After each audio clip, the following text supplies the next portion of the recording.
Hello student. स्वागत है आपका इस क्लास में जिसमें आपको पढ़ाने जा रहे हैं हम क्लास 4 का सामाजिक विज्ञान यानी अवर इन्वायरमेंट क्लास 4, हमारा परिवेश क्लास 4, जिसमें हम आपको पढ़ा रहे हैं चैप्टर 6 जिसका नाम है यूजफुलनेस ऑफ एनिमल, मतलब जानवरों की उपयोगिता।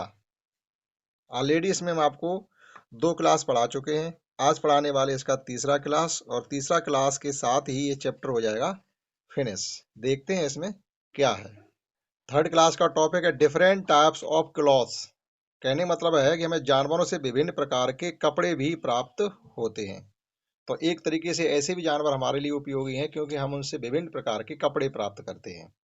जैसे बिसाइड फूड यानी भोजन के अतिरिक्त हमें जानवरों से भोजन तो प्राप्त होता ही है। Be also get wool. Wool means होती है ऊन, सिल्क होती है रेशम, एंड लैक, इसे लाख कहते हैं आप लोग, LAC लैक, मतलब ये एक प्रकार का गोंद होता है जो हमारे सीलिंग यानी चिपकाने में काम आता है। फ्रॉम एनिमल्स, और ये जानवरों से ही हमें प्राप्त होता है। तो भोजन के अतिरिक्त हम लोग ऊन प्राप्त करते हैं, सिल्क रेशम प्राप्त करते हैं, और लाख होती है जो चिपकाने में, किताबों को, कापियों में और दूसरे बहुत से कामों में काम आती है। ये चीज भी हम प्राप्त करते हैं। We get silk and lac from worms, यानी एक छोटे छोटे प्रकार के कीड़े होते हैं जिनसे हम ये लाख और सिल्क रेशम प्राप्त करते हैं। तो ये कोई बहुत बड़े जानवर नहीं होते, बहुत छोटे आकार के कीड़े होते, तितली जैसे, उनसे हम ये प्राप्त करते हैं। B use wool and silk for making woollen and silk cloth. अब इस वूल का और सिल्क का हम यूज क्या करते हैं? वूल से वूलन क्लॉथ बनाते हैं और सिल्क से सिल्क क्लॉथ बनाते हैं, यानी ऊन से ऊनी कपड़े और रेशम से रेशमी कपड़े। तो ये कपड़े बनाने के काम में आ गए। तो इन जानवरों से, यानी जो कीड़े होते हैं, इंसेक्ट होते हैं, उनसे हमें ये प्राप्त होती है। अब ये लैक का यूज बता रहे, जो लाख होती है उसका यूज क्या है? फॉर मेकिंग ज्वेलरी, आभूषण बनाने के काम में आती है।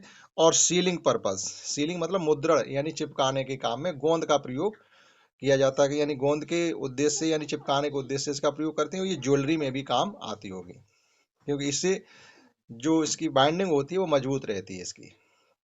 आगे लिखा हुआ है नोट दिस टू, इसे भी जानो। क्या है कि रियरिंग ऑफ एनिमल यानी एनिमल्स, जानवरों का पालन पोषण, और भाट इज द कॉल्ड, वह कहलाता क्या है? जैसे हनी बी, हनी बीज का मतलब है मधुमक्खी, यानी मधुमक्खी पालन जो होता है उसे हम एपीकल्चर कहते हैं। साइंस की भाषा में मधुमक्खी पालन को हम एपीकल्चर कहते हैं। सिल्क वॉर्म, रेशम के कीड़े पालना, यानी जो रेशम के कीड़े होते हैं उनको भी हम पालते हैं, तो एक तरीके से ये खेती करना होती है। तो रेशम की खेती करना, इसको क्या कहता है? साइंस की भाषा हम सेरीकल्चर कहते हैं। और फिश यानी मछली पालन, बहुत बड़ी मात्रा में मछली पालन भी किया जाता है, इसको हम साइंस की भाषा में पिसीकल्चर कहते हैं। तो मधुमक्खी पालन एपीकल्चर, सिल्क बॉर्म पालन यानी रेशम के कीड़े पालने को हम सेरीकल्चर, और फिश पालन यानी मछली पालने को हम पिसीकल्चर कहते हैं। आगे देखते हैं। नेक्स्ट है फाइंड इट। फाइंड इट का मतलब होता है पता करिएगा, मालूम करिएगा। From which animal do we get wool beside sheep. तो वो ये कह रहे हैं कि हमें भेड़ों से वूल प्राप्त होती है। तो आप ये बताइएगा भेड़ के अलावा हमें और कहाँ से वूल प्राप्त हो सकती है? तो देखो, वूल प्राप्त भेड़ से तो बड़ी, सबसे बड़ी मात्रा हमें भेड़ से ही वूल प्राप्त होती है। उसके बाद हमें याक होता है जो पहाड़ी क्षेत्रों में पाया जाता है, और खरगोश भी होते हैं एक प्रकार के, उनसे भी वूल प्राप्त होती है। और दूसरा एक पश्मीना नामक बकरी होती है जो कश्मीर के पहाड़ी क्षेत्रों में पाई जाती है, उससे भी हमें वूल प्राप्त होती है। और सबसे अच्छी क्वालिटी की पश्मीना एक बकरी होती है, उससे प्राप्त होती है पश्मीना वूल। देखते हैं इसमें नो दिस टू, इसे भी जानो।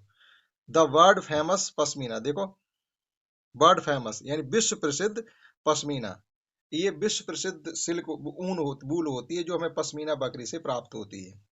Pashmina shawl are very warm, जो पश्मीना बकरी से जो ऊन प्राप्त होती है उससे जो शॉल बनाई जाती हैं वे बहुत गर्म होती हैं। They are not very thick, मतलब बहुत मोटाई में नहीं होती हैं। जैसे हम लोग क्या करते हैं, ज्यादा मोटा कपड़ा ओढ़ेंगे तो ठंड बचेगी, लेकिन ऐसा इसमें नहीं होता। This pashmina is made from the special species, विशेष प्रकार की जातियां होती हैं। माउंटेन गॉट, जो पहाड़ी क्षेत्रों में पाई जाती बकरी, जिसे हम पश्मीना बकरी कहते हैं, उसके बालों से ये पश्मीना ऊन प्राप्त की जाती है, जिससे शॉल वगैरह बनाई जाती है, बहुत अच्छी क्वालिटी की होते हैं। नेक्स्ट है फॉर ट्रांसपोर्टेशन एंड एग्रीकल्चर, यानी जानवर हमारे एक वाहन के काम में आते हैं, सामान ढोने और लेने लाने ले जाने के, यानी यातायात का साधन है। दूसरा है एग्रीकल्चर और कृषि करने के साधन है।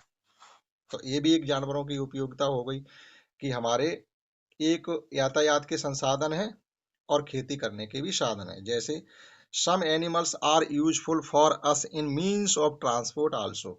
मीन्स ऑफ ट्रांसपोर्ट का मतलब होता है यातायात के संसाधन। यातायात का मतलब होता है लाने ले जाने यानी सामान ढोने या सवारी करने के साधन भी हैं। तो सम एनिमल्स आर यूजफुल, बहुत से जानवर ऐसे हैं जो हमारे लिए इस काम में भी आते हैं, जो एक यातायात के साधन है। जैसे फॉर एग्जाम्पल के तौर पर है बुलक्स यानी बैल हैं, कैमिल ऊंट होते हैं, ऊंट से हम ऊंट गाड़ी बना सकते हैं, बैल से बैलगाड़ी बना सकते हैं, हॉर्स से तांगा गाड़ी बना सकते हैं, इससे घोड़ा खींचते हैं, और डंकी होते हैं गधे, गधों से भी हम बहुत सामान ढोने का काम करते हैं। Are used in transportation of people and goods from one place to another. ये किस में यूज किए जाते हैं, यानी ट्रांसपोर्टेशन के काम में लाया जाता है, जो क्या करते हैं सवारियां ढोने के काम करते हैं और सामान ढोने का भी काम करते हैं एक स्थान से दूसरे स्थान पर। थिंक एंड राइट, अब आप इसमें ये कहा गया सोचिएगा और लिखेगा क्या कि write the name of animal which you have used as a means of transport. उन जानवरों के नाम लिखें जो आप यातायात के संसाधन के रूप में यूज करते हैं। तो यहाँ पर वही नाम लिख देंगे आप, बुलक्स हैं, कैमिल हैं, हॉर्स है, डंकी है, इन्हीं को ज्यादातर यूज किया जाता है। आगे आपसे कहा जा रहा नोट दिस टू, इसे भी जानिएगा क्या कि camel is also called the ship of desert, यानी रेगिस्तान का जहाज। ऊंट को हम रेगिस्तान का जहाज कहते हैं। अब रेगिस्तान का जहाज ऊंट को क्यों कहते हैं, उसकी वजह क्या? It is used for carry goods and passenger. सामान, गुड्स होता है सामान, और पैसेंजर मीन्स होते हैं यात्री, इन्हें ढोने का काम करता है। अब इसे हम रेगिस्तान का जहाज इसलिए कहते हैं क्योंकि रेगिस्तान एक ऐसी जगह होती है जहां पर बहुत धूल ही धूल होती है, यानी बालू ही बालू। वहां पर सब जानवर नहीं रह सकते हैं। और एक ऊंट के अंदर कुछ ऐसी खासियत होती है, जैसे इसे पानी एक बार पी लेगा तो कई दिन तक प्यास नहीं लगेगी, क्योंकि इसके पेट में एक अलग से थैली होती है, उसमें पानी स्टोर कर लेता है और जरूरत पड़ने पर वहां से पानी आता रहता और इसकी प्यास बुझती रहती। दूसरी, इसके हम्प होता है, यानी पीठ में कुबड़ होता है, जिसमें एक तरीके की चर्बी होती है, वहां से इसको ताकत मिलती रहती है। और इसकी खाल बहुत मोटी होती है। इसके जो पैर होते हैं वो बहुत चकले होते हैं, यानी मिट्टी में धंसते नहीं है। यानी जिसके जैसे बकरी है या घोड़ा, इनके पैर थोड़े पतले होते हैं, पंजे, और वो मिट्टी में धंस जाएंगे तो वह दौड़ नहीं पाएंगे। लेकिन ऊंट का जो पैर होता है, करीब इसका सर्किल 1 फुट का होता होगा, और मोटे गद्दीदार होते हैं, तो वो धूल मिट्टी कितनी भी गर्म हो जाए उसे महसूस नहीं होती। दूसरी, इसकी जीभ बहुत मोटी होती है, जो कांटे भी खा लेता है तो उसको कोई महसूस नहीं होता है। तो रेगिस्तान में रहने लायक उसका शरीर होता है और ये वहां रह पाता है, सवारियां ढोने का काम करता है और सामान ढोने का काम करता है। इसलिए इसे हम शिप ऑफ डेजर्ट, रेगिस्तान का जहाज कहते हैं। दूसरे जानवर हैं थाउजेंड्स ऑफ ईयर एगो, यानी हजारों साल पहले क्या होता था, पिजियन कबूतर are used for as a messenger, यानी कबूतर को हम एक डाकिया के काम में लाते थे। मैसेंजर का मतलब क्या होता, संदेश वाहक। ये हमारा संदेश लेके जाते थे, जैसे चित्र छपा हुआ, इसके गले में एक चिट्ठी बंधी हुई है। तो बहुत समय पहले ऐसा भी होता था कि इन्हें ट्रेनिंग दे दी जाती है, तो ये कबूतर जहाँ भेजोगे वहां पर ये आपका संदेश पहुंचा देगा। तो अब इनका यूज नहीं किया जाता, लेकिन एक समय ऐसा था जब इनका यूज किया जाता था। नेक्स्ट है usefulness as fuel and in agriculture. Fuel का मतलब होता है ईंधन। अब जानवरों से हमें ईंधन क्या मिलता है वो सीखेंगे आप। इन एग्रीकल्चर, खेती में, यानी खेती भी इनसे तो करते ही हैं, और हमें इनका उपयोग ईंधन के रूप में भी कर सकते हैं। जैसे different type of animal are useful for us in agriculture. खेती में विभिन्न प्रकार के जानवर हमारे लिए उपयोगी हैं। डिफरेंट टाइप ऑफ एनिमल्स, विभिन्न प्रकार के जानवर, आर यूजफुल, हमारे लिए उपयोगी हैं, इन एग्रीकल्चर यानी कृषि करने के लिए, and also as a source of fuel, और क्या है, ईंधन के स्रोत भी हैं। सोर्स ऑफ फ्यूअल में ईंधन के स्रोत, यानी वहां से हमें अपने घर में जलाने के लिए ईंधन मिलता है। जैसे बुलक्स यानी बैल हैं, helps farming in ploughing fields, जैसे आपने कोई बैल पाल लिया है तो वो आपकी खेती जोतने का काम करेगा। बुलक से हम खेती जोतते हैं। अलॉन्ग विद दिस, इसके अलावा एक्सक्रीटरी प्रोडक्ट ऑफ काव, एक्सक्रीटरी प्रोडक्ट का मतलब होता है जैसे गाय है, भैंस है या बैल है जो गोबर करते हैं, वो उनका एक्सक्रीटरी प्रोडक्ट कहलाएगा। यानी गाय का गोबर, गोबर भैंस का गोबर या बैल का गोबर या भेड़ का, तो इनका क्या होता है, ये एक्सक्रीटरी प्रोडक्ट होते हैं। बफेलो है, बुलक है, सीप है, are used as a manure, इनको खाद के रूप में तो यूज हम करते ही हैं। तो खेती में देखो इसका ये यूज हो गया, हम खेती तो जोतते ही उनसे, और उनका जो गोबर है उसका घोड़ा बन जाता है यानी खाद बन जाती है, वो हम अपने खेतों में जला डालते हैं। दूसरा, जिससे हमारे खेत की मिट्टी सॉइल फर्टाइल, मिट्टी उपजाऊ हो जाती है। इन द सेम वे, इसी प्रकार से क्या करते हैं, काव, डंक ऑफ काव यानी गाय का गोबर, बफेलो भैंस का गोबर और दूसरे जानवर हैं, are used in the form of fuel, जैसे इनके उपले बना लिए जाते, कंडे, गोबर के हम लोग कंडे बनाते हैं और कंडे सुखाने के बाद वह कंडे ईंधन के काम में लाए जाते हैं। तो कहने मतलब ये जानवर हमारे लिए बहुत तरीके से उपयोगी हैं, उनका शरीर का एक एक चीज हमारे काम में आती है। तो उनका गोबर भी काम में आता है, हमारे सामान ढोने के काम में भी आते हैं, हमारा खेत जोतने के काम में भी आते हैं, और भोजन रूप में उससे हमें दूध भी प्राप्त होता है। बहुत चीजें हैं जो हमारे काम में आती हैं, इसलिए जानवर हमारे लिए बहुत ज्यादा उपयोगी हैं। लास्ट है इसका थोड़ा और, नेक्स्ट है observe your surrounding and right how is काव डंक used in the form of fuel. अब आप ये पता करिएगा कि आप जहाँ रहते हैं वहां पर गाय का गोबर हमारे लिए ईंधन के रूप में कैसे प्रयोग में आ सकता है। तो सीधी सी बात है, गाय के गोबर के कंडे बनाते हैं और कंडे हमारे ईंधन के काम में आते हैं, उपले। लास्ट टॉपिक है लेदर इंडस्ट्री। लेदर इंडस्ट्री का मतलब होता है चमड़ा उद्योग। इंडस्ट्री माने होता है उद्योग, और लेदर माने होता है चमड़ा। अब जानवर ये मर भी जाते हैं, जब ये जानवर मर जाते हैं तो इनका क्या होता है, हड्डी भी काम में आती है, और इनके शरीर की जो खाल होती है वो भी काम में आती है। Skin, we get leather from skin of animal, तो जानवरों की खाल से हम लोग लेदर यानी चमड़ा प्राप्त करते हैं। Which is used in making, जिसका क्या प्रयोग किया जाता है, बेल्ट, बेल्ट बनाने के काम में, जैकेट, लेदर की जैकेट बनाने के काम में, शूज, लेदर के यानी चमड़े के जूते बनाने के काम में, और चमड़े के बैग बनाने के काम में।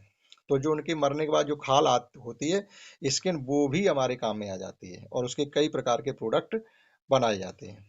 Animal are also useful for making cosmetic, decorative items. Cosmetic means होते हैं जैसे हाथी है, हाथी के दांत से ये कंगन वगैरह हाथ के बनाए जाते हैं, या जानवरों के सींग से कंगन बनाए जाते हैं, तो ये कॉस्मेटिक का सामान कहा जाता है। डेकोरेटिव होते हैं, कुछ सजावटी चीजें भी इनके अंगों से बनाई जाती हैं, और कुछ जानवरों से कुछ मेडिसिन दवाइयाँ भी बनती हैं।